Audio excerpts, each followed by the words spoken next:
I'm Andy Luke. This year I published a series of high entertainment reviews of Doctor Who. 338 seconds Doctor Who went up weekly in the run-up to Space Babies.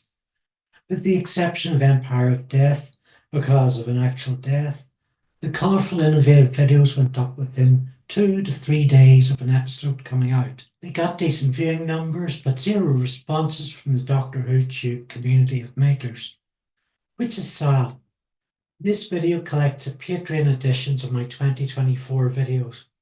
A number of them feature bonus material. So here we go, let's dive right in. Enjoy this. We're going to begin by travelling back to 2023 and the debut of the Star Beast. Peachy Keen, it's David Tennant. Slap my back. And Donna? Grim Tennant.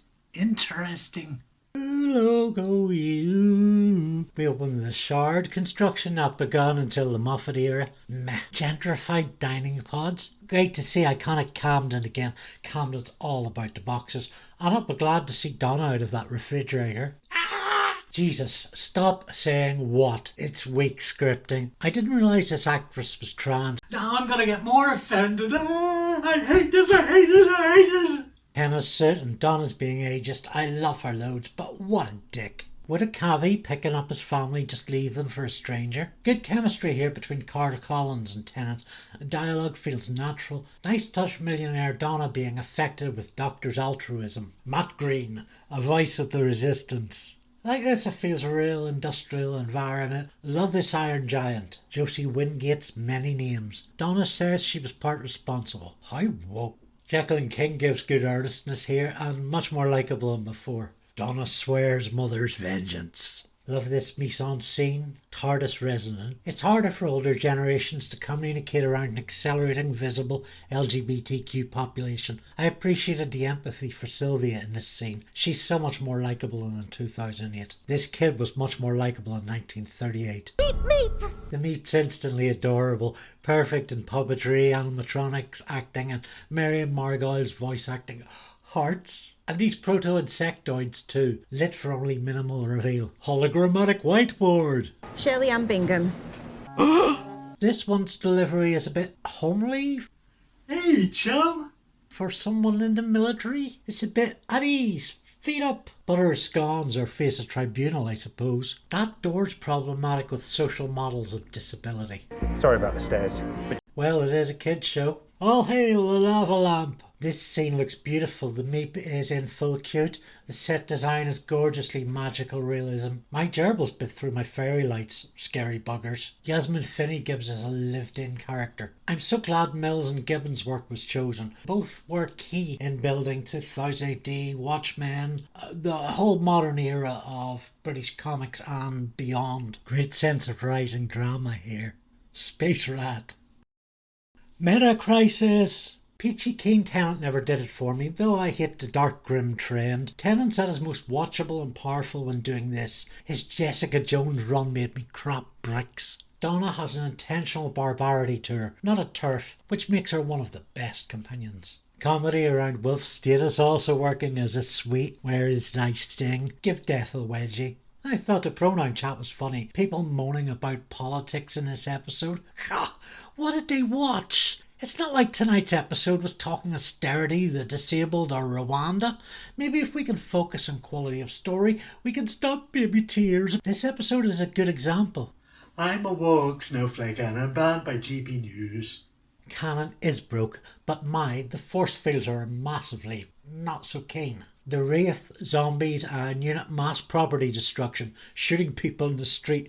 I hope this comes to court. The Doctor's change is a bit sudden. I wondered if it could have been more detective-y. Show us him putting his clues together. Maybe teleport the Wraith from the street ahead of riding out. Similarly, the Meep, little bugger, he's so good at camouflage, but shows his true colours very quickly here. Maybe he suspects the Doctor's identity. Cute Meep is much more fun than Brute Meep. More story fuel there. Little bugger! The tension between Donna and Sylvia is electric. The steelwork setting is reminiscent of the finale of Rose. Wheelchair bazookas, yes! RTD stories have great opportunities, but sometimes the ones he takes are underwhelming, like the Meep's troops chanting, but could have been more silly, over the top in their support. The Doctor and Donna seem to spend ages in this room. There's operator babble, overplayed melancholy. The Doctor's code could be some lost adventures or pseudo-Gabenism. I don't know.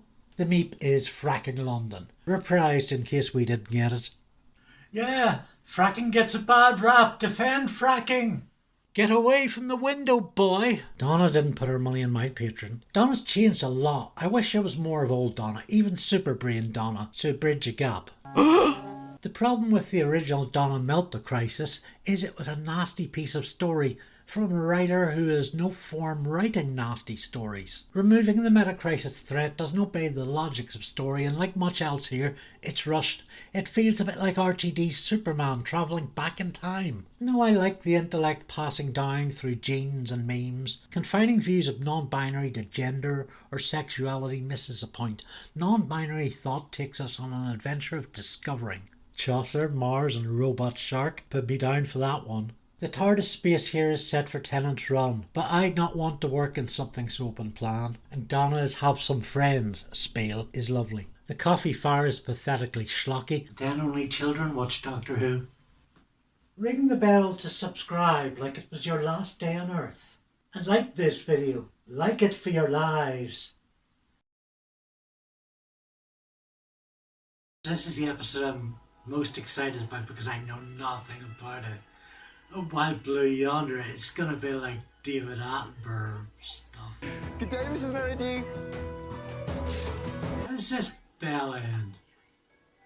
How was Centre famous or what? If I had controls, thank you. Alright.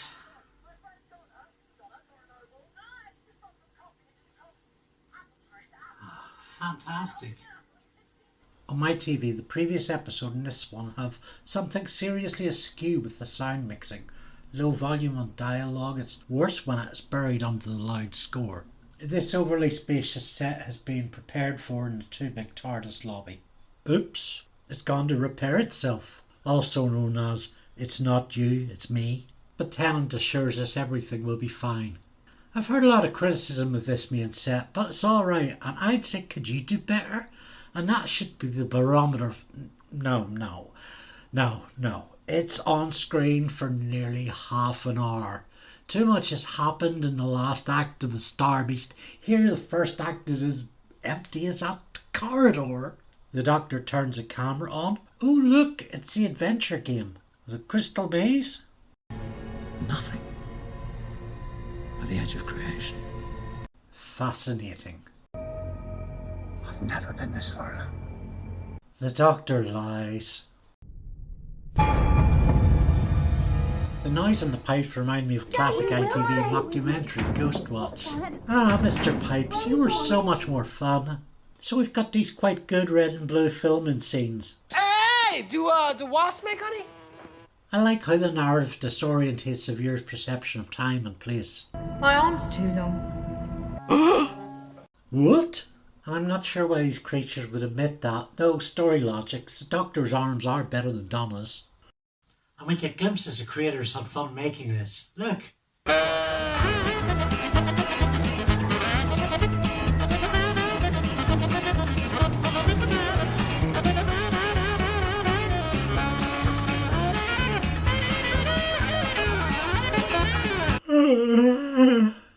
There's some nice tricks in the sliding walls and recollection of classic sets. It's silly and not so much bad as boring. It's disappointing because we know Davies doesn't just do gimmicks, he genuinely is a good writer. So please know you are voting for murderers, bastards, abusers and liars. It's just that he's a sloppy redrafter. Oh, so wait, the Doctor isn't from Gallifrey after all? That's really interesting. Wait, is this a Chibnall thing?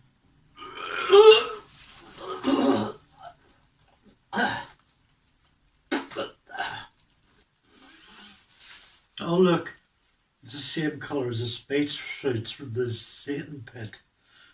There's a lot brought to this episode in the talking head scenes, the reunion, the Doctor not slowing down, little family and home anecdotes. The morphing is comedic, but the script also wants it to be horror, without the legwork, which makes it reminiscent of the Shallow Ganger story. I enjoyed the line about salt law, a fun divergence always. But these ganger types are repeating the motives of other Edge of Universe monsters. It's a puzzle box story. RTD has the answer planned, yet 40 minutes in and there's barely a hint of it. Ah, right, to slow the ganger's evolution, Horse Captain committed suicide, and I'm a bit uncomfortable with the Doctor singing the heroics of this. And it's also a bit identical to the end of the last episode. These side-by-sides are from the 40 minutes mark.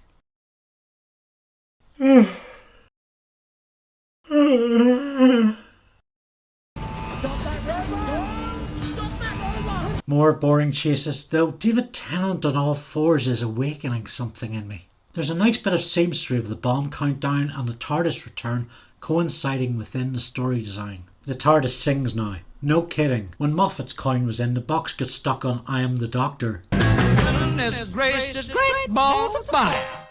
I didn't mind this on first viewing. By rewatch there's too little for adults without kids. In retrospect, you can see how Bad Wolf have chosen to spend minimally here and put cash in the other 2 episodes. That's fine. It may be why Yonder wasn't heavily promoted. It is okay on first viewing, but return with analysis and it's kind of dire. A third of its runtime is set up. There's a lot of padding. Like the corridors, a lot of it feels empty. Oh, I've already done that line. There's a few big questions in this trilogy. How did Donal survive the meta crisis? Why is the 10th Doctor back? Oh, he's the 14th Doctor? Don't blink. Perhaps if these were written about, that'd fill the runtime? A lot is made of Doctor Who's asset as a lack of continuity, but it's also its greatest flaw. The saving grace of Yonder is rich dialogue at times. Oh look, it's Bernard Cribbins and Camden and the next episode. Oh, isn't that lovely? They've got saucepans and a plane full of holiday makers and... oh, bugger. Previously on Good Omens. How's it go on with the fictional accent at the greatest length, sir? There's no Landlord's Game or Miraculum. I say something of exposition and no exposition, but I am a real boy. One do not like my monologue? Ha! It is superior. Voodoo sacrifice aside, John Mackey's Logie Baird has 11th Doctor style dialogue. Yeah, it's all Europe's fault. RTD really has a problem with over-exposition in his scripts. Neil Patrick Harris's background dancing is a cherry on this high-budget carnage. No, Davy, don't get in that unit car. Stranger danger, stranger danger. Of course they have a helipad. Ruth Madeley is a northerner. I like Gemma Redgrave. Ooh, Mel, doesn't she look well? They kept the grubby hacks away from that story. Oh no, politics! Doctor Who's gone all political again. What'll we do? Squeak, squeak, squeak. I might faint. Stand on a chair where it can't get you. Basically, every single human being thinks they're right and won't be told The otherwise. snowflake threat is very relevant. Global warming by gammons.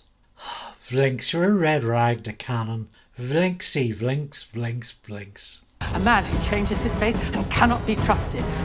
Well, he is taking the piss. Both with red hair. What? Lol, ginger conspiracy. Then roll on to Crip Attack because this isn't just Trump, Brexit or COVID. It's ongoing social artery. The Giggle is imprinted on all humans. The sound is a bit of a retread of the very first image, what Moffat did with the silence, and RTD is very careful to acknowledge a plagiarism. The Doctor's a bit cheeky giving a speciesist rant when it's possibly one of his own starring the shit. Bonnie Langford gets only a few lines about Mel, but they count, serving the trilogy's arc of the Doctor's relationship with extended family. Also, economic script fun in Donna's job negotiation.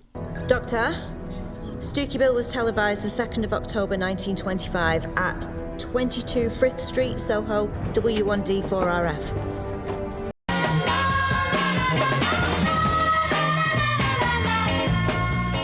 Hello, my friends, and welcome to lots of dirty and nasty television. We wanted to discuss how we can all be more rude and nasty to each other.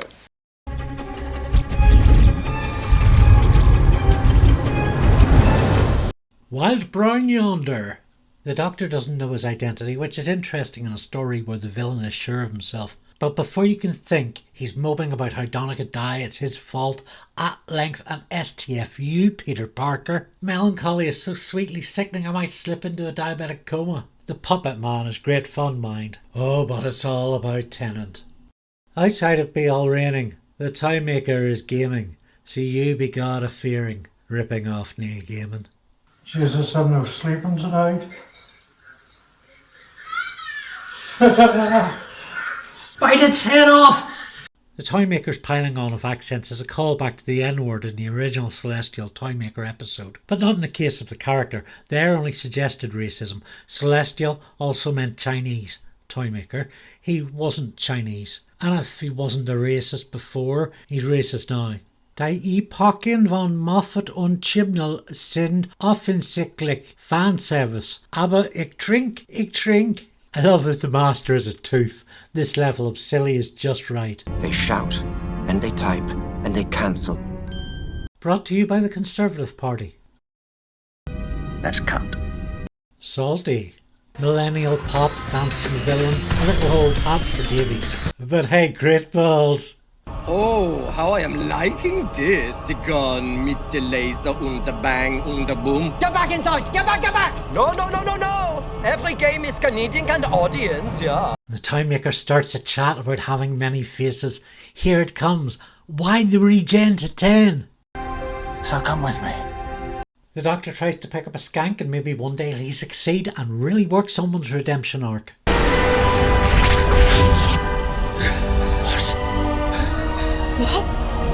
What? Oh, fantastic. Okay, best regeneration sequence hands down. By generation. Ncuti Gatwa instantly exudes charisma. It's really built to inspire kids in the playground. I'm glad we get extended Ncuti in this episode. A game of catch finale, which is a multi-doctor story. I like Ncuti giving this scene a letter to younger me quality. Though he brushed old Who to the sidelines first time round, RTD has embraced so much old and new Who in script. Shirley Ann Bingham. Wheelchair accessible. At last! You finally caught up with the 21st century! Bit on the nose, that. I don't go around telling everyone Doctor Who forgot Northern Ireland. Yeah, whose face are we shoving this music? If there's been no wheelchair ramp for 2,000 plus years, he's a monster. The Doctor is a doctor. Hasn't he always had a wheelchair ramp? This is to frame 6 decades of creators as ableist, and that's just feckin' wrong. Because of the implication. So Tennant's return ends for now, but we already have 2 of them? 3 is just creepy. In my head canon, this 3-parter is instead an explanation of how multi-doctor stories happen, from a perspective we don't usually see. So, Ncuti is the 15th Doctor. It's odd how ambiguous this was when you consider RTD goes really off the charts with exposition at other times. I'm glad we got more Ncuti, but he was there to play off the trick and Tennant. When Tennant went, Ncuti had no line. A Mary Sue with good legs. Now there's Dildo David, Tea Time Tennant, spin-off. I like how this trilogy has woven the theme of family and brought it home. Eat the pun. Share, comment and subscribe. Smash that subscribe button and like it. Like for your lives. Gold, white and black, it's an RTD Christmas. Abandoned baby, it's no business doing that. Davina doesn't do a retake, no retake is an RTD motif. Gremlins 3, blunt force trauma. Ncuti's Doctor is a clubber, extending the human style RTD brought with his first Doctors. Every year in Britain, thousands of lives are lost to falling drinks. Make sure your liquid vessel is securely fastened. Consider a keep cup with the fastened lid closed over. If possible, fit a mattress under your kitchen table and always bring a pillow out to the pub. Never nudge or tap your drinks, even in play. Make use of any wall fittings or ceiling fixtures where you can hook your drink. If you want to drink safely, prevent drink fall. Production leans hard into the Gremlins inspiration, a quiet town at night, barely glimpsed hands and cackling laughter, that sweet spot of comedy and horror. RTD likes big spectacles, and Ncuti already looks so electric. Name, the Doctor. Occupation, not a doctor. Now there's elements here not dissimilar to the wheelchair ramp issue. When is a doctor not a doctor? Shouldn't our protagonist be a healer, extolling the virtues of education? I get that PhDs are tough, but 2,000 years and the Doctor still hasn't completed his. Davy seems to want to drag the Doctor into our world, rather than taking our world closer to the Doctor's. That hasn't worked so well in the past. Moving along, see what I did there? Marriage psych. Not your standard screwdriver. Notting Hill, ooh. Well, you've got to cater for the minorities. Well, this looks like racism. Let's throw in some more shock. We're having a baby! The characters need to know the story and the viewers can wait until after this. Come on now. Once we're past the baby headline, Angela Winter's grandmother Cherry and Michelle Greenidge's mother Carla are quickly likeable. In fact, Greenidge demonstrates very strong range throughout. Davina's database phone call takes its time, slightly undercuts dwelling on that beat, but it still works. Bad luck, found babies, goblin arms, all do well creating story tone. Oh gods, is Davina dead? She'll probably come back though. Millie, you aren't Billy. They ain't afraid of flash photography. Ugh, I flippin' hate the thieves. Goblin ladder, jumping chimneys, goblin pirates, full fantasy, let's go. Learn the language. Ncuti goes Chomsky and it's a refreshing jolt. Chance and coincidence and luck. These goblins are time riders. They can surf the waves of time. Weaves you into the day. You become all complicated and knotted and vivid. The production really delves into this relationship between Ncuti and his environment. All sorts of behavioural principles here. I am learning the vocabulary of rope. And it's Cantina Band time. Magic is as magic does. Oh, there's some magic gloves. Won't you subscribe to my Patreon club so I can get these magic gloves? We three queens of the sky. Oh, very Terry Pratchett. Back to the Foster fridge, a sloppily extended chat with over-exposition. Redrafting wouldn't have gone amiss on seeing the production team's resonant images. Potential accidents laid by mystics. Oh! It's a different form of physics. You'll want to do full safety surveys, cause fires can start in oh so many ways. The Doctor fits right into his environment here. Ruby, Carla and Cherry, he's just one of them. Femme ensemble. It's a crack. This is how I learned Dan was a plasterer. Evil? Okay, yeah. Dr. Who thinks he knows what's going on, but the pacing is intense. Ruby? Who's Ruby? Who's Ruby? Who's Ruby? There is no beginning at this home. I had to Google that. In the span of 1 minute, Michelle Greenidge carries an alternative universe on her face. It's a seismic performance, a broken, bitter woman in the nasty party's Britain. And then actually carrying Ncuti along with her. Then Doctor Who is alone in understanding, and we see such a range from him, brief though it is. Oh, now we feast, oh, now we feast. Such an eerie edge to these church bells, reprised in the Hall of the Goblin King. Is that level on Manic Miner? Uh-oh, he should be wearing regulation safety boots. Goblin King dead, Goblin Prince will be upset. And Goblin Auntie, Goblin Nephew, Goblin Sister. Is there still a part of you that wants to live? Wait, when did we travel back to Ruby's Found Day? Oh, when the TARDIS moved initially. So the Gobs went back in time? At least ring the bell before you run. Ah yes, I saw the Amazon Kablam truck was one stop away. So, did the Gobs die in the past, or are they still... It's breaking my head. Doctor what? He's called the Doctor? V? Like the O'Reilly? Mrs. Flood, maybe not racist, just mental. Yeah, fairly enjoyable proper debut in the top 5 new Doctor Who stories. Maybe moves a bit fast in its finale. Ruby is fine, a modest performance with promise. I can tell RTD has a lot of love for Ncuti in the role. Mrs. Flood? No, still creepy. Played by Enida Dobson. Someday someone will make a study of how Doctor Who fits into EastEnders continuity. What are you looking at me like that for? Go bug Adam Martin. Don't forget to register and vote in the general election.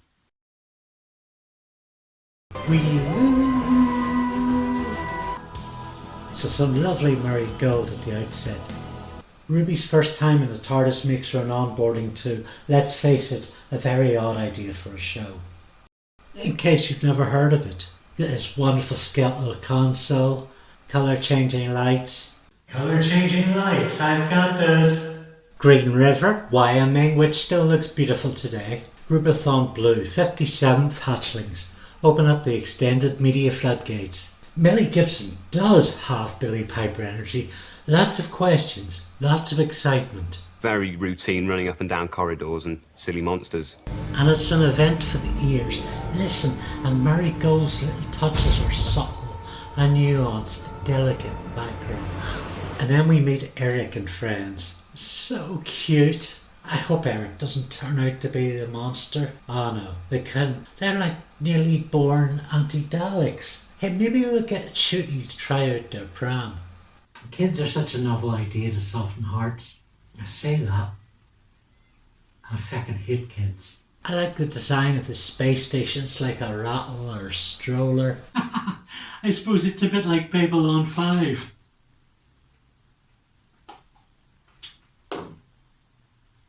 Uh-oh. The idea is adorable jackpot. Each baby has a distinctive look and personality. Maybe the episode's only what moment is Ncuti messing with the baby's heads. That was pretty mean. So scary. Brutal, bruv. It's the recession. The government closed the baby station to save money. A combination of cute and noir action drama lets each guest protagonist and our leads thrill. The monster has a terrifying, like H.R. Geiger design. The boogeyman! There's a horror never being glimpsed in full. I mean, I guess it could be if we assemble footage of it into some kind of patchwork puzzle board like only a freak would do. 100 pieces may contain choking hazard. And if you think I'm going to show you a perfectly paused still, you can plug it. Nappies are changed at 1800 hours. Diaper time. What's the time? Diaper time. The pacing first time around Poppy's flamethrower victory felt a bit blink and you miss it. And how's she supposed to get any trajectory with that little pea plume? Woo. Anyway, it's too close to where she'd keep her Tommy Tippy mug. RTD's your brilliant pat on the back shtick works so well from Ncuti's mouth, and with these child actors, the camera work never condescends to them. The set and lighting is properly large, metalworks industrial, and midnight threat level, all blues and black. Marigold's score and the sound mixing generally keeps things moving along, so there's little time for children with blank template characters anyway. No ciphers here, and by result no patronising to viewers of any age. And it's only when we do get that coasting on cuteness. Hey, aren't we the coolest? Humans are so neat. There's a baby. There's a space baby. That it's employed as the discovery of a pivotal story reveal. Fungus the boogeyman. So fun. Not! No. Ah, they're so well behaved. If it wasn't for the adults and their noise. Oh well, that's ruined it. They'll be up all night now. Director Gillian Robinson's knocked it out of the park here, keeping all the pieces moving and looking impressive. By treating the babies as characters rather than gimmicks or plot devices, and dialing back his gimmick fetishism for the bogeyman, RTD turns in a Who script which is up there with Turn Left and Midnight. Hariyami, come on man.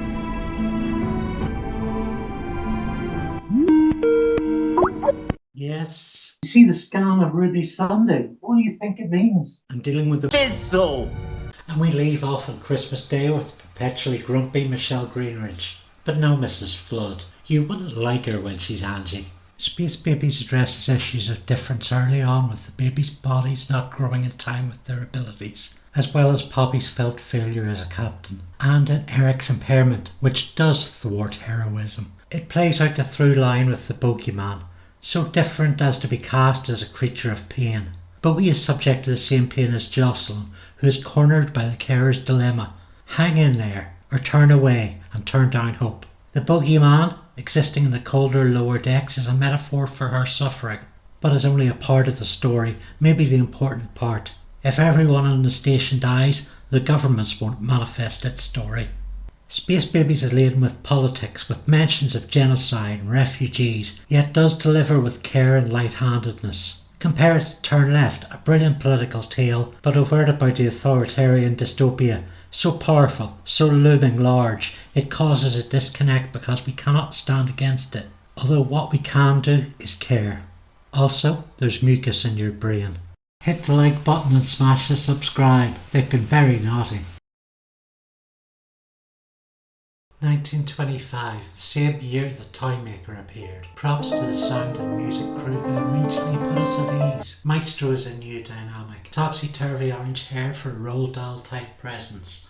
A fantastic outfit, a verbal delivery which is larger than life, flamboyant mannerisms. Drake's torture death is a rare kind of gruesome, and the maestro playing the opening score starts the chills. And two, the jukebox playback of the theme is mega meta. The Ncuti we saw in Ruby Road was electric energy. Here, as with Space Babies, he's restrained. This is good for the Zarist of Flanderization and energy, which Matt Smith fell prey to. Ncuti's deadpan response to the Beatles' request. We know his big gay exclamation is coming, but it's a delightful lead-in all the same. I like his stripped-down look here. Ignoring the belt, this is just some guy in a tee and jeans. A minimalism of no costume, which harkens back to Eccleston. Okay, almost. This is most likely Studio 2, a warm-sounding room, also used by Muse and Nick Cave and the Bad Seeds. The Beatles' first studio album was Please Please Me. Key recording actually began in 1962 with Love Me Do on September 11th. They'd arrived at Abbey Road in June that year, and just like in Devil's Chord, they were a bit crap. Their sound had nothing promising, it's noted, with the boys signed at EMI for their charisma more than anything. However, things improved drastically, quickly, with the bulk of the album recorded on February 11th, 1963. It was released 1 month and 2 days after recording had finished. The Beatles' I've Got a Dog is pretty fantastic. My dream collaboration between Syd Barrett and Vic Reeves. Surprise, surprise, Cilla Black to a classical orchestra on 3 blind mice. 3 seconds of footage. It's just natural. You get music when the wind blows through the trees. It's called aeolian tones. The Aeolian sound is what you get when wind passes over or through objects, rock faces, sail riggings. It's a form of aeroacoustics. Vortexes oscillating. Zeus made Aeolus a keeper of winds. Pardon me? According to Virgil, he kept these in a cave on the island that shared his name. And he also got into a wicked bitch fight with Neptune. Aeolus met Odysseus and gave him a bag with all the wind in the world except for the gentle west wind. Of course, Odysseus' men opened the bag thinking it was treasure, and it pushed the boat back all the way to where it came from. The music is the highest form of thought. It's shown that correlations between musical aptitude and intelligence are typically high. In musicians, the cerebellum is 5% larger than in non-musicians, which suggests that the cerebellum is involved in making musical memories. Music is, of course, our first meme. The idea that hooks leaps from brain to brain and spreads. How about this? No. This? Please leave. There's also a correlation between complexity of music and complexity of listeners' brain activity. High-level ability in musicality is mediated by the frontal cortex. In gifted musicians, we see a superior use of executive or metacognitive strategies. It says so here. Paul is dead, or rather he's creatively bankrupt, artistically drained, living only for the payday. Patreon.com/AndyLuke. The script resonates as Paul distantly observes the process of the creator's lightning. Outside of it, the muse and the construction of art, one moment at a time, is poetry. Simultaneously hints that it's all about to turn to shit.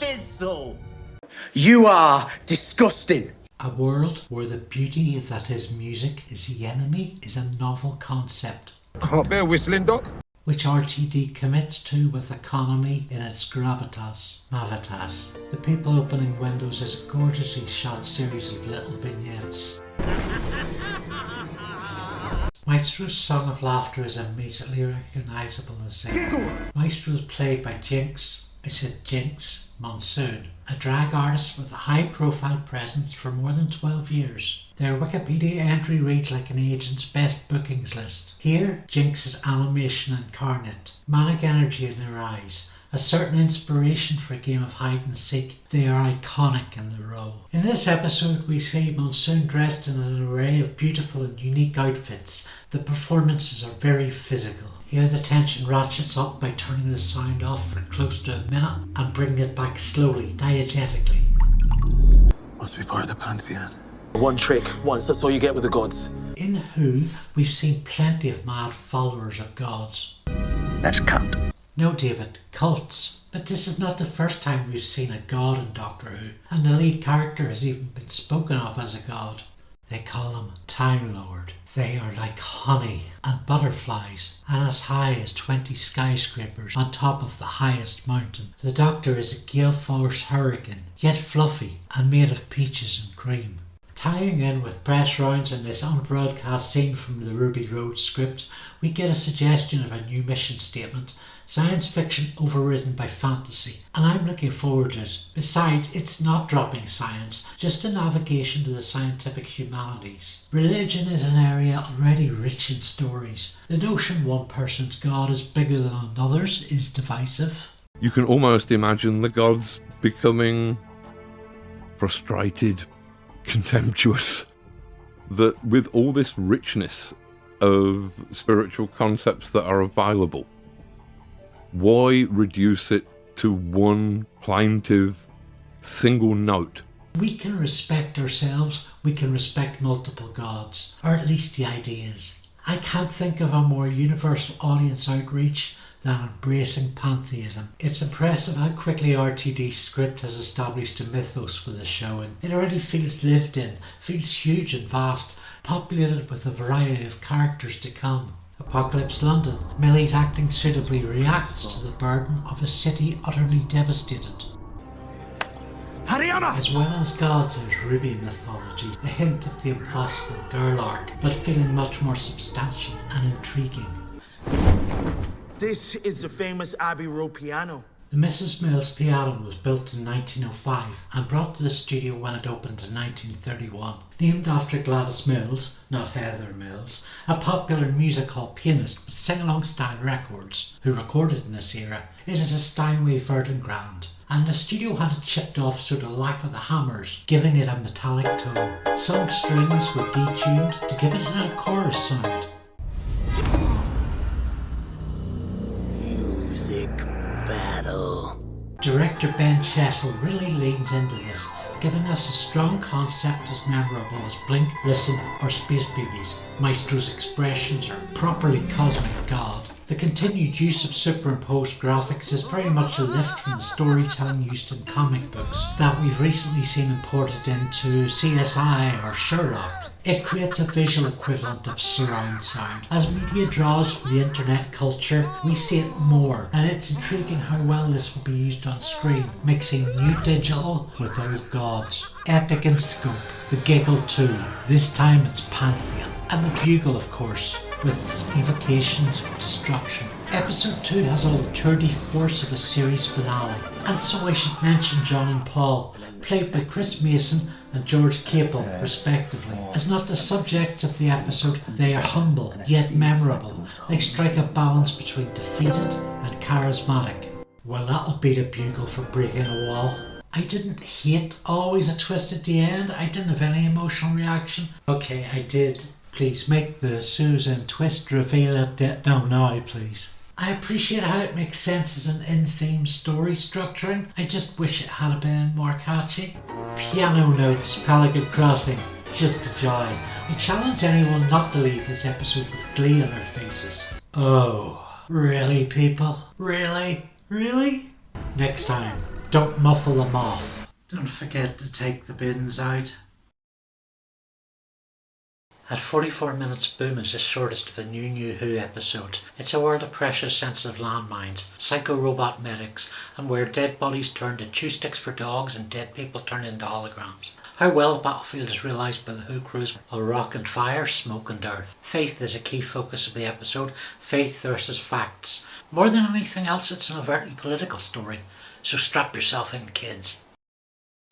Oh, let's not talk about politics.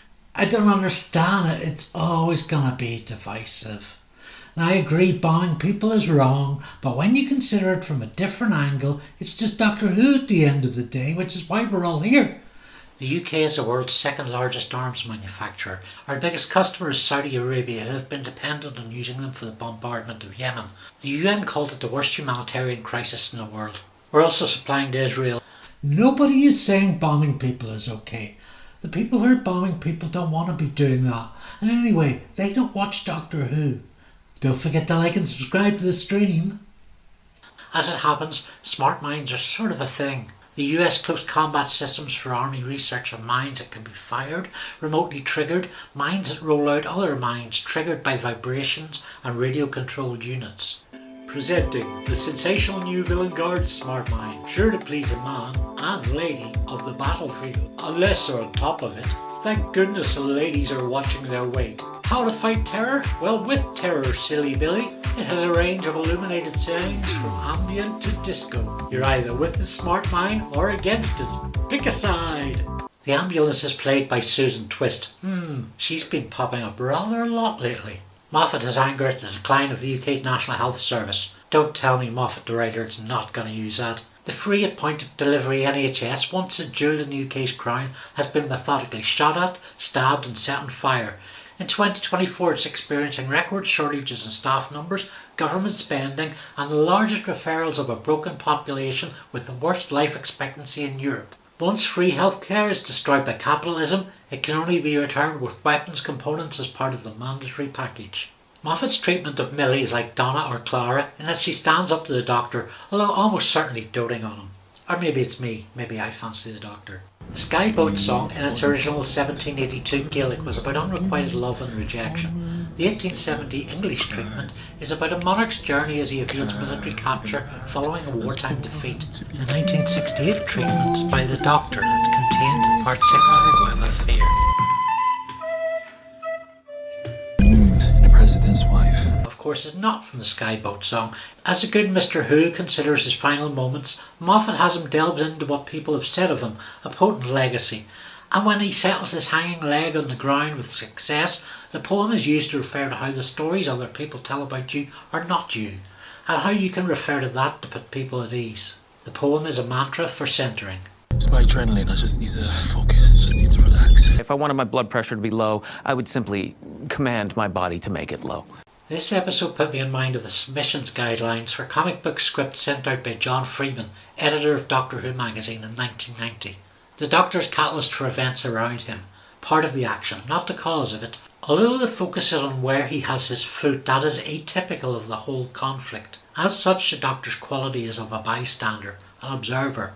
They are not the story, and with that logic the solution in part comes from a different character. More on that in a bit. Boom is a sort of bottle episode, locked into one place with a small number of characters focusing on their dilemma. It's driven primarily by dialogue, and Moffat likes to write this way. This tale has been more meticulously planned than is usually Moffat's organic approach. He's taken plotting over pantsing. Moffat sustains the action with the use of dialogue and sound. Like with Blink, the silence and listen, there's a sensory element, one raised voice attracting another to propel the story forward. It's all a little bit too convenient, although props. Some of these are more disguised than others. It's this connection and the focus on it that part resolves the story.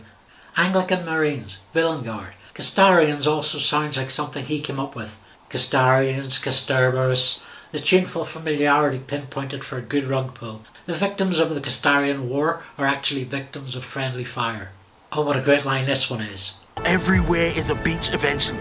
Moffat likes his computer viruses, so Vader becoming the virus is a bit of a safe plot road, but it doesn't feel stale. Joe Anderson is good as Vader.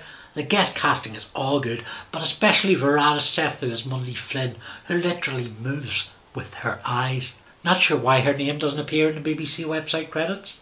Again, the Doctor's not the solution, he's just in the story. All of it just got beaten up by this little kid's dad. October the 5th, I sent this girl's dad into the software just for a look around. Just looking for proof. And he must have been very cross. I think it's a political statement. The press will tell us by the time this video was published. Silly. He's not gone. He's just dead. What a great line, enshrining the idea that we live beyond ourselves, in the memories and stories and photographs after life. I did not like Boom. There are many great one-liners, but my attention strained at times. The play felt mechanical, even a little boring, putting ourselves in the Doctor's heavy shoe. For 40 minutes of rising tension was a lot to ask. Of course the story is logical in structure because once the dead man's switch is triggered, we watch bound to the mechanics of structure. I guess for what it is, a whole episode with the lead stand still, it's not bad. Okay Moff, see you at Kiss Christmas. Don't forget to subscribe to the Campaign Against the Arms trade mailing list. Well, this one's called 73 yards, and I've got 246 yards, so I'm sure it'll be no bother. Credits without an opener. If there were opening credits, I could figure out where this thing starts. Bit of Blair Witch. Prosiect Gwrach Blair. Lester Freeman at work. Rest in peace, Mad Jack. Ah, the politician Mad Jack. Millie's finger jewellery, it's very Alan Moore. Oh, it's that Targaryen fella. Or The Witcher. Site from 73 yards, 219 feet. I think the conclusion that we've got here is 73 yards is a lot easier to get your head around than 247 yards. Hello there. She must be mad. I think she's a god. Loki, maybe? The Doctor, the Brownie? I know. She's Jenny everywhere. That's Glen Gatwick. This village doesn't exist, and nearest I could find was my birthplace, Glengormley.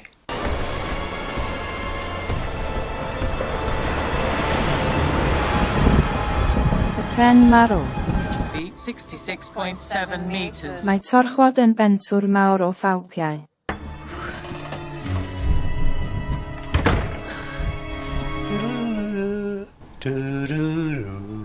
Good atmosphere created in the community pub here. You feel like you could run into these people. It's hard-assery to mess with blow-ins and sort of black banter that you might encounter in a small community. It's what they call a fairy circle. Ooh, is this Sepuka? The cliff tops are a boundary between the land and the sea. So then that takes us into the area of boundary stones where you can make gifts to old gods, such as leaving them out apples or maybe a steak and chips. And essentially this cliff top is a great big boundary stone. They were torture centres set up by the English to rule with fear. That's good that we have science fiction making political statements, because that's kind of the point. Oh, looks like a thong. It's him, oh my god, it's him. Mad Jack talking about give me a good laugh. For God's sake, child, you walked into a piece of string. Oh, you think this is funny, do you? Fantasy flashes to the TARDIS of a ruby overcoming her fear. They're successful, but less so as they don't answer the question, how did she get past this woman? Good with his box of magic tricks. Some kind of guzum. Michelle Greeney's showing off the look once more, and Millie Gibson is on stellar form this episode. Lots of eldritch resonant imagery. Such a visual story told with expression and figure posturing.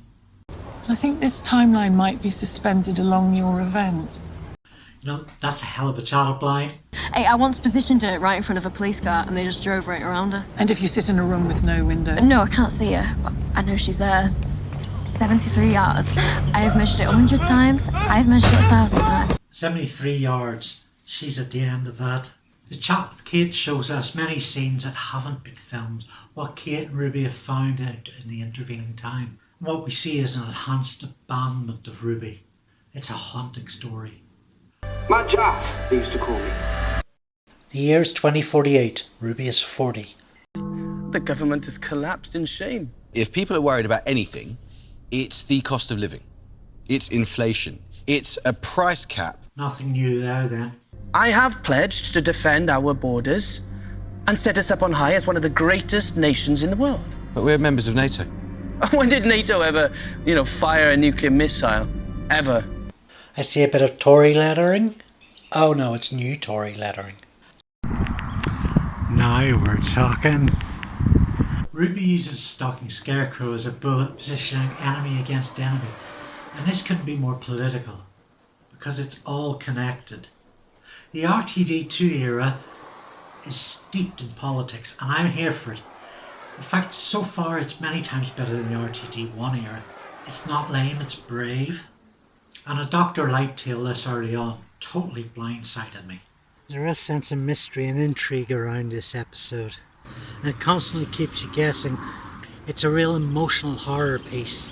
Just like a shadow over the psyche when you're feeling like lost and not altogether in sync with the world. But it all knots together really well. I actually thought the stranger was Ruby at the start, but there was enough along the way to throw me off the trail. Old Ruby changes the course of butterflies. 73 yards was an enjoyable journey, but it feels unfinished, beholden to the episodes ahead of it in some way, with elements to be harvested for the series going in. Why are there two Rubies? How does she double back in her timeline exactly? Don't say anything, but this rugby club's also taken out a restraining order on me. It's hard to feel dissatisfied with this episode when the journey is an embarrassment of riches. Visual hauntings, visceral emotions, the Ap Williams story. We could be talking a metaphor for self-doubt, the invisible people, outcasts and neglected. While this doesn't succeed for me 100%, it succeeds as a subject-evoking piece of poetic writing that, even if 73 yards was never to be mentioned in the series arc, I'm perfectly okay with that. Don't forget to like and subscribe and tell your future self. Excuse me, you wouldn't be able to tell me the length of that pitch, would you? It's about 109 yards. Right. Go home, son. Dot. And Bubble. And kindness all day long. Good morning to you. Another day. Imagine waking up to that. Get off the monitor, I don't want to see her face. Space Babies sequel no one asked for. Oh, this day is already too much. I'm so tired of this, babes. I heard from Lucien. He said he's so sorry. The face of evil. If I play this song, YouTube will disallow it on copyright grounds. Bless YouTube. People suffering for their art. Hopefully we'll get to see Ncuti's take on the righteous fury of the Time Lord. God, it's like a Joey B. Toons advert. Oh, off, you cluster of mother fuckwits. It's a new spin on the dragging of a corpse. Yes, the characters are all instantly unlikable, except the one concerned about his missing pal. Gosh, I sure hope nothing happens to either of them. It's amusing that Ncuti, the most Instagram friendly of the doctors, is the one who gets blocked, while Ruby Sunday, with her people skills and ridiculous name, fits right in here. I think I'll swipe right in the slug instead. Vegetative to slug. Good follow through in the metaphor there. Also liking the big bugs infestation of the community, which has a Hitchcock and horror schlock sensibility to it. So it's about the 16-minute mark, and I'm wondering when the Ncuti and Millie format will change. So I'm glad we get the 2-screen, 1-set bit. The flip side is how this is all told from Lindsay's POV, though never making us complicit with her abhorrence. She stinks too. Come on, Lindy. It's this way. Yes. No. Yes. Nobody likes salting the snail, but she gives you no choice. She doesn't leave you with any option.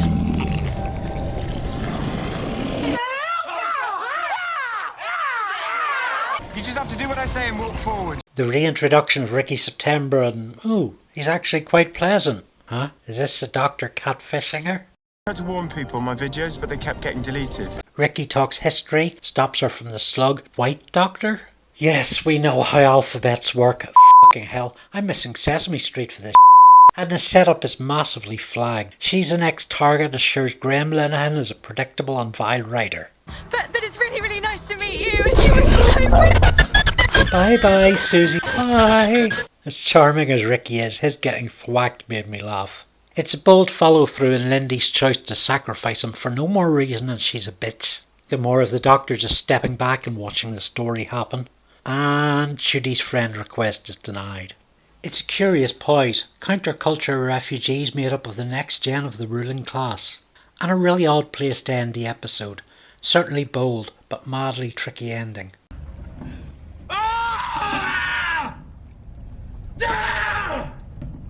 Doctor Who Unleashed suggests a racial undertone and attitude towards the Doctor that is never overt in the episode itself, and that, says RTD, is what the ending hangs on.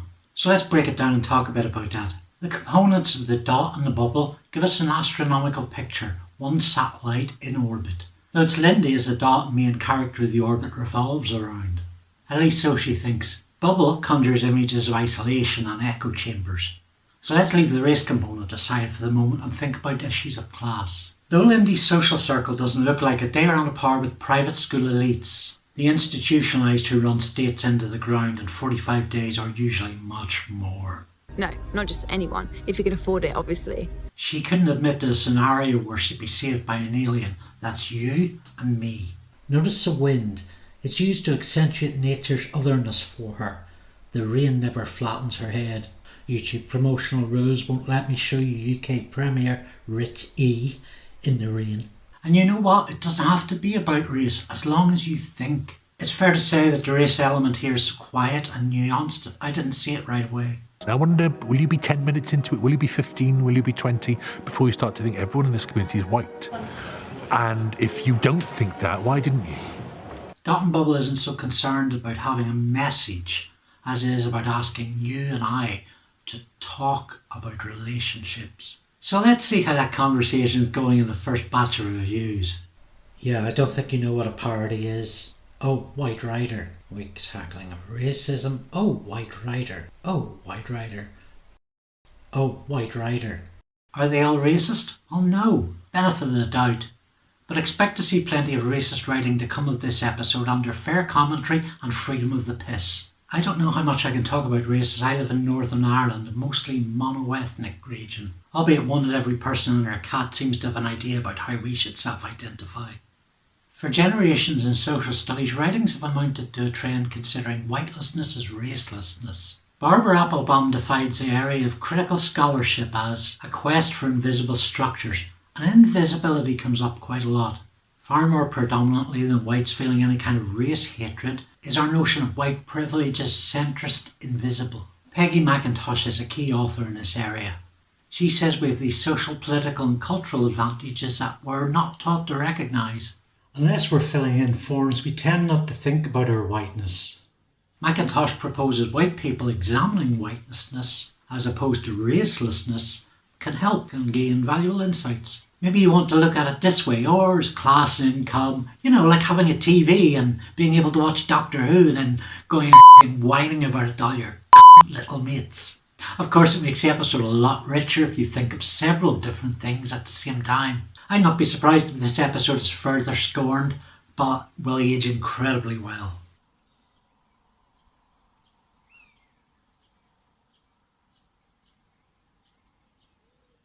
Next time, Moulin Rogue. I'm sending you all locations.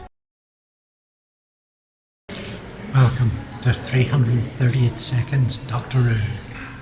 1813 in England, and the Tories were in power. Their opposition, the Whig Party. More importantly, the publication of Jane Austen's Pride and Prejudice. A critique of the novels of the time were an important part of the transition to 19th century literary realism. With social commentary and irony, I felt that the irony had all the strength of a Rizzler paper, and it read as boring as Nonetheless, the novel endures. It's got the return of Devil's Chord director Ben Chessel, and all the parts are moving. What's immediately noticeable are the high production values. The wardrobe is out of the park. Costume designer Pam Dow ensures everybody looks deliciously stylish. There's Lady State and Sir Money. Psychic earrings and consent, a joke concealing a plot twist. The Duchess is all for the gate crashers. What she doesn't know is that they haven't brought a bottle. Just try not get engaged or accidentally invent tarmac. 1902 got away from me. Tarmac was patented in 1902, but in use previously with a patent in 1834 as lava stone. The hostness with the toastness. Spide and emphasis. Lovely flora. Look, there's a pageant tree. Rogue and the Doctor find a corpse and a copse. Well, that'll turn over conventions. Ruby naturalising the natives is fun. I know the word okay. No, Captain Jack, put your ball away. Jonathan Groff as Rogue is standout, although on a slow boil at first. The Doctor appears to get himself into a trap easily, but it's kind of a joy. Rogue hasn't counted on his superpower of being annoying. Was that a wee smile from the most serious man in history? Pump up the volume. It's a two-man dialogue which is the real catch here, a back and forth. We get the Doctor faces. That was the sound of every YouTuber pressing cut export. The Willy Wonka track. The world of pure imagination. Fits Ncuti better than a magic glove. The tables are turned on Rogue with the Doctor teasing him. Well, that's as good as a kiss for the Telegraph and the Your Woke Irate. The Doctor, Ruby, Rogue and Emily are clarified as the protagonists helpfully, as we've got this far 8 or 9 named characters. That many helps to put the society in high society. It's a direct lean into Pride and Prejudice's legacy. where it is regarded as doing for the Regency novel what Punk did for the 1970s. Apparently, Hernan Redmond and the Doctor and Rogue are out to break taboos over again. That's cut. Because the Doctor's regen, see? Bridgerton. Oh my, Bridgerton! I've never seen Bridgerton, but I have seen Stony Bridge. Stony Bridge, where time seems to stand still. It is lovely choreographing, Jack Murphy, and the performance of the script is often hilarious. The Chutter are gammon trolls and spelled out pretty clearly before the baiting. I'd heard some cosplayers are territorial, but this... They're birds of prey and I love the predatory animals. Wardrobe mixed with alien masks elevates this to fashionable, esoteric, gothic horror. There's some resonance from Voyage of the Damned, albeit amplified. The Chutter are of great comeback potential. Cosplay is a staple of any fan festival, climaxing in the Saturday night dance. The producers are breaking out all the encouragement here. Writers Redmond and Heron managed to affect a vintage RTD style voice. This feels like a very 2007 type story, which makes it a bit odd. Ruby dead? Bum bum bum. That's a good fake out. Lent credence by a sweet 10-second scene with Michelle Greenidge. In all her scenes, her acting has been called upon to establish new environments. Ruby's new sister, Ruby not existing, the Doctor exists, abandoning Ruby, and now a binding promise. Often acting against no one by physical expressions, she's in a sense a world builder. It's very tempting to imagine Carla might be the real mystery here. Oh gods. Good. It's a long time to suffer. We've had the family of blood, now the family of stock.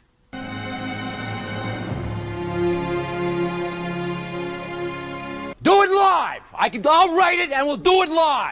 Rogue sacrifices a marvellous play against type. It turns out he's not an immoral, unsavable git, but a being in love who would show it with final altruism.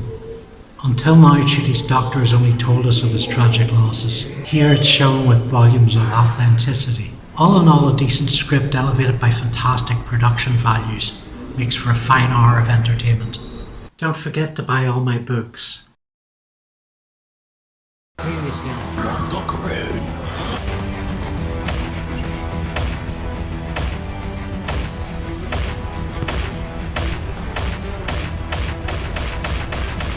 Legend kicks off with an ensemble cast of new and recurring faces. It takes place part in Unity HQ, part in Google HQ, and part in Stark Tower. It features Alexander Devrient as Colonel Ibrahim, who had a few lines in the Giggle, Genesis Linea as Harriet of the Archives, Lenny Rush, who was to be in Space Babies voicing Eric, but was cut out when I heard him at a table read, and the part of Morris Gibbons was created for him. A stressed out boy genius evoking some feel of the Alan Moore character Jack T. Quick. There's a Slugmo, definitely not the Borg with a name like the Slugno, and a Griffin, definitely not Archduke Sabasis. There's not always a twist at the start, but the pre-credits sequence wastes no time in laying out the stakes. It's a quick leap from Susan to being Susan. I'm not so sure. Oh, you would love Mel. Bonkers. Yeah, Mel did have ADHD, but I'm pretty sure she regenerated. Got some therapy. The swift move from the characters discussing Susan to the characters discussing Ruby is a bit of the writer breaks the fourth wall. I mean, you may as well put the plot cards on the screen. Oh, I love Davina. I love Davina. Morris's reaction. No wonder he's so stressed. Clearly the grown-up in the room and the least annoying person. Susan's parents? He was a postman, she was a dinner lady. Ophelia Lower. Carlos Sunday, agent of unit. I figured I'd take over as position of assistant to the regional manager of this local rugby club. Of course there was no position vacant, no application, no address. I just figured out this is a place for me. This is a place for me to start my job.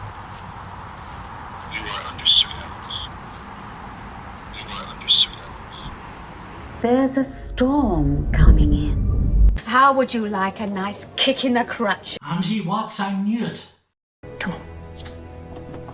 I'll have some of that. Everyone gets a hug except me. Come here, sex pillow. The time window is a decent centrepiece in the spectacle of the all-new Unit HQ. We've got extra power. No, Betamax is better than VHS. A few times we're told Ruby was born on December 24th. How would Ruby know this? It would mean that she was bound less than 24 hours after her birth in the snow, and her survival unlikely. The chronon surge is the first big oh my me. The image jumping gave me a jump. I like the time window scene. Though not overly stated as a threat, it certainly feels like... Ah, there's a threat. It's the beast. I am in hell. Thought the voice was of the beast in the Satan pit. Gabriel Wolfe, who also voiced Sutek in the Tom Baker serial Pyramids of Mars and the Big Finish audios. Sand Chidozu is freaky deaky. I'd prefer one of those sand bradors or sandfish. Try running it backwards. Let's see what happens if we reverse time and rewind the VHS. The hell?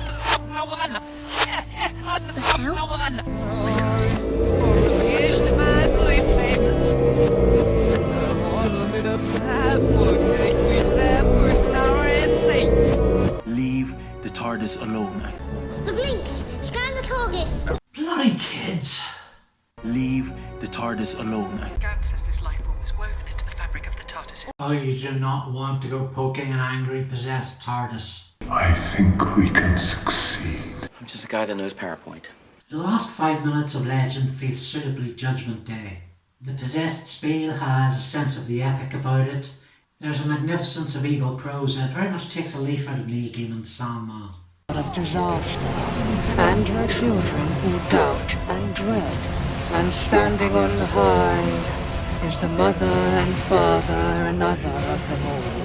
Whatever it. I'm glad Russell hasn't gone for a revelation of all gods at once, and has stuck with the feeling of a very classic era sort of thing. For the God of all gods has returned, and his names are many. This happens to me all the time. I mean, my name is an anagram of Lewd Wanker.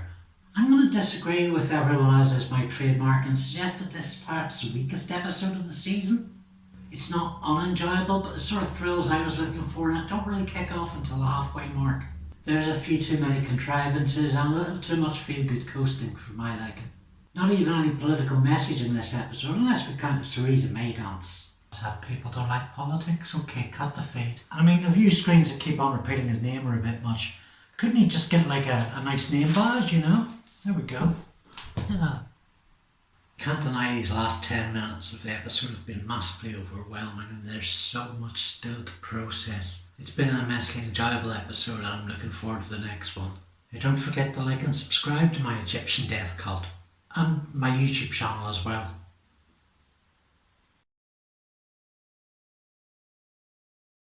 Welcome to 338 Seconds Doctor Who, The Empire of Death. Oh, looks like a self-to-word search. It's a wonder he didn't write it in Sanskrit. Heavy rush machine gun? Yes. Mega Flinks. Scourge of Skynet. Oh. I fear the wounds are fatal.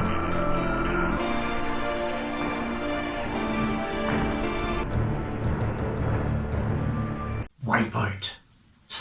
Bloody Thanos. This is what Bonnie was made to scream for. I kind of wanted Cherry to crack her with a kettle. Is a TARDIS remembered? TARDIS remembered. A bit of autobiography there. Russell sure remembers. Now I know every beat of the heart of your time machine. Then he left a break on. Finally we get Ncuti's doctor angry. I'll tell you a secret. Suits. Pieces of every TARDIS that ever was. As you can see, I like the reprise of Gaiman's Junk TARDIS in Rose's Garden Shed. And there's a character in here that we didn't get from Tennant's open plan hand-me-down. Things hanging from sockets, trailing wires and cords. It's a mess, but it's a lived-in place. This environment, paired with the discussion of Susan Triad's appearances on 73 yards, harks back by theme to Ncuti's lines about vocabulary of rope, time and distance, and new things change. The narrative seems to infer that Sutek has been riding the TARDIS ever since the Pyramids of Mars. And I bet it kind of makes the Doctor feel that he should have stayed with UNAT when the Time Lords grounded him. All I've got is this chaffee. Do you want some? We haven't had a Doctor Who new word for a while. Today's one is Chaffee. Brindle D. Another orphan. Story of this woman talking to her dead baby, who she doesn't remember is dead or names of family, is very Neil Gaiman. It really reaches that esoteric quality, offbeat and tragic. It's a very nuanced, very poetic piece that serves to project the themes of the epic story at a ground level. Although I'm not sure it really unlocks any of the mysteries that we're looking to, and feels like it stalls the story to some extent.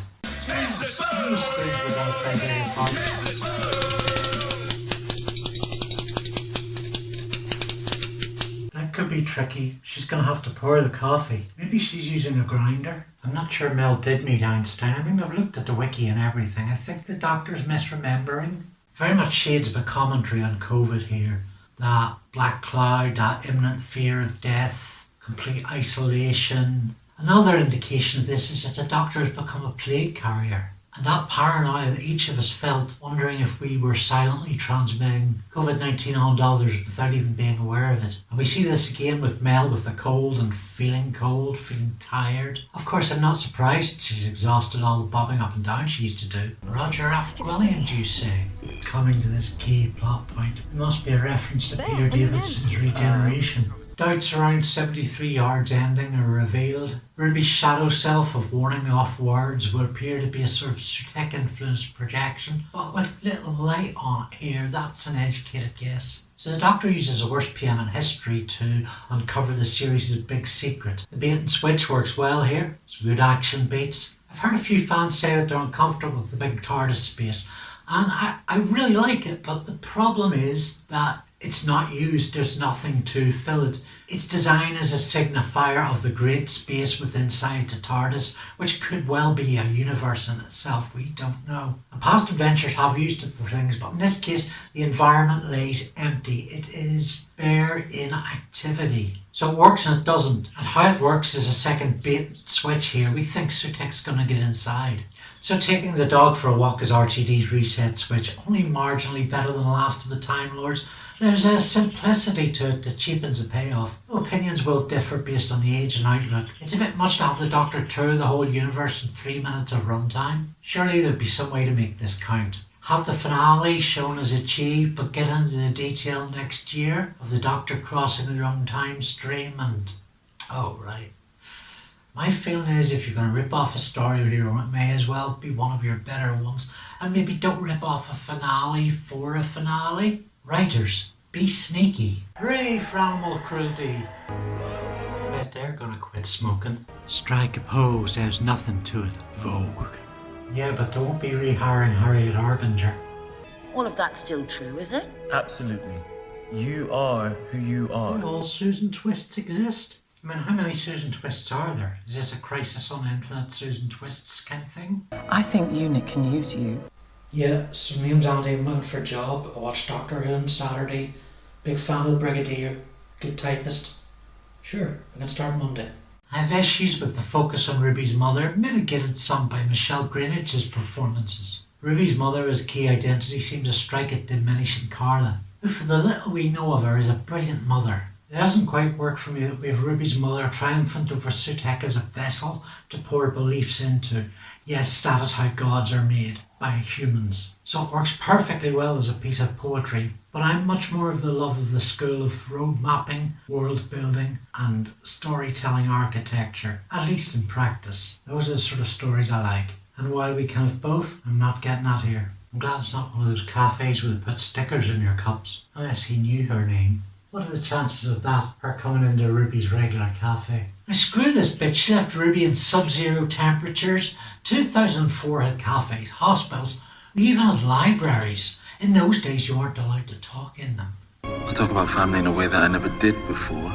In reference to family, this does look a bit like sloppy editing, because we literally just had a 3-arc story with David Tennant about family. But actually it is to underscore the relationship between the Doctor and Susan. Whether it's just fan finickiness or set up for a season or two to come. Susan's who's being alluded to here. Ncuti's Doctor leaves as a quiet, solitary figure, very much not what I was expecting. And since Ruby Road, he's shown little of the flamboyancy. That's been a surprise. His physical energy is where he shines, where he's at risk of flanderization. But this season, He has moved a little more like William Hartnell. Don't hit me. I always thought Mrs. Flood was a bit frosty. I have a feeling we get a full explanation of Mrs. Flood next year, but I can sit with it. I suppose I've been a bit negative about this episode, but this review's come from a place of hard experience and labour. If I've at all given you a downer about an episode you really loved, then you're right, hold on to that feeling and fly. I would be grateful if you'd subscribe to the Andree Luke channel. There's some really good stuff coming down the line. Always Sunny, Press Gang, the work of Joss Whedon, and more Doctor Who. And don't forget to like and subscribe. How do I get out of this thing?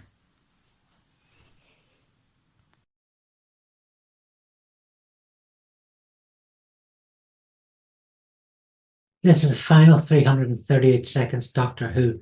I'm supremely proud of the series, but too stressful, too challenging. Next up, extended runtime. No more in 48-hour uploads.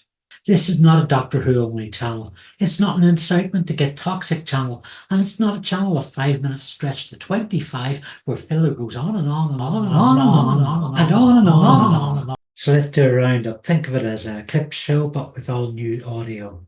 Star Beast. Firm foundation and classic Who structure with an instant fan fave in the meep.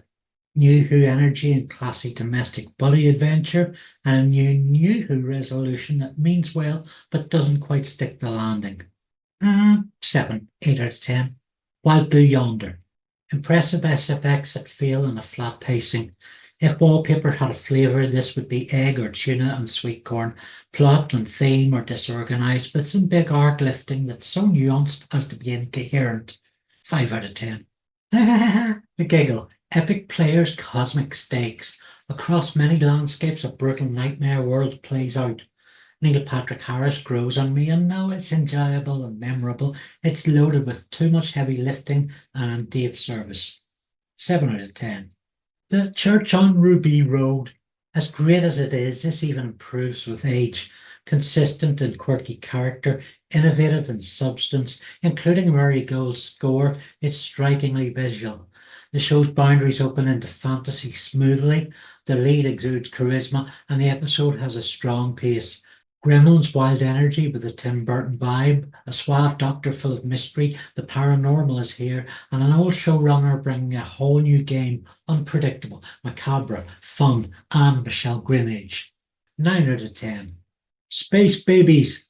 Motor stage actors, 3D modelling, and children's voices. Many months of work give us a post-cynic epitome of cute. Unjustly derided, the babies are as memorable as the weeping angels or the silence. Yeah, I went there. Shots fired at the anti-immigration xenophobes and pro-child poverty lobbies. Do you remember the Tories? The bogeyman turns in a worthy H.R. Geiger tribute act and a virtuous final act. 9 out of 10 or blow me. The Devil's Chord. In many ways, it's a Giggle done right. Jinx Monsoon dominates every scene she's in. Episode 2 is season finale tone stuff.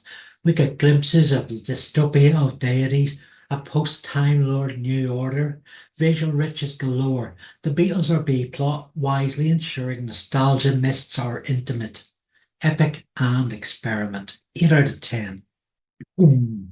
Moffat's back, but with very little comedy. It's razor-edge drama, painful just about captivating, with the structural muscles contorting the flesh. The ambulances cut an upsetting picture, and the threat of war weapons are central to the plot and hit the bullseye. 7 out of 10. 73 yards. Future Ruby looks ragged, chilling with her poisoned tongue and alienating in her stocking. The 70-year-old story is told with heart, emphasizing survival through adversity. It doesn't quite make sense, but it does hit that fear spot. 8 out of 10. Dot and Bubble. Nosedive doesn't give us as much irritating realism as this. Establishing our empathy for Lindy is much too effective, triggering flashbacks of bus journeys with raucous kids who want a kicking and yobs who need force reading. The mollusks are I said mollusks like 3 times. The mollusks are entertaining, though poor exposition in how they link to murderous AI. The stinger at tail's end is powerful in many aspects, playing on a careful nuance concealed by bombastic barbarity. 6 out of 10. Rogue. I'm with the consensus. Formulaic stuff and the better for it. Groff takes a while to shine, but oh, he does. The costume set and dance moves are all aesthetic delight. The Childer is a bland name for such welcome back villains. Begs that sequel. 7 out of 10. The Legend of Ruby Sunday. RTD succeeds with a unit reboot, mounting mystery tension, a reinvented holodeck being the highlight, and a clickbait villain. It's largely set up, which could be brilliant, but is 6 out of 10 owing to the less than IKEA assembly standards that follow. Empire of Death. Doctor Who is dead in the water. Froth verbose clickbait YouTubers. RTD is cancer. Ncuti Gatwa should pull out of Vietnam. And while I was kinder, I'll concede this is a dumpster fire. RTD's worst tropes and convolutions are on display. There's more plot holes than Moffat as most egregious indulgences, relying on Ncuti phoning, turning back time like Cher, and of course hugs. 4 out of 10. Oh, okay, Shafi Woman and COVID. 5 out of 10. I'm looking forward to the Christmas special. I love Moffat. See my press gang videos on so many reasons why. And having a guest writer for each Christmas special would make them more specialer. I'll see you around then. Daleks at Giant's Causeway.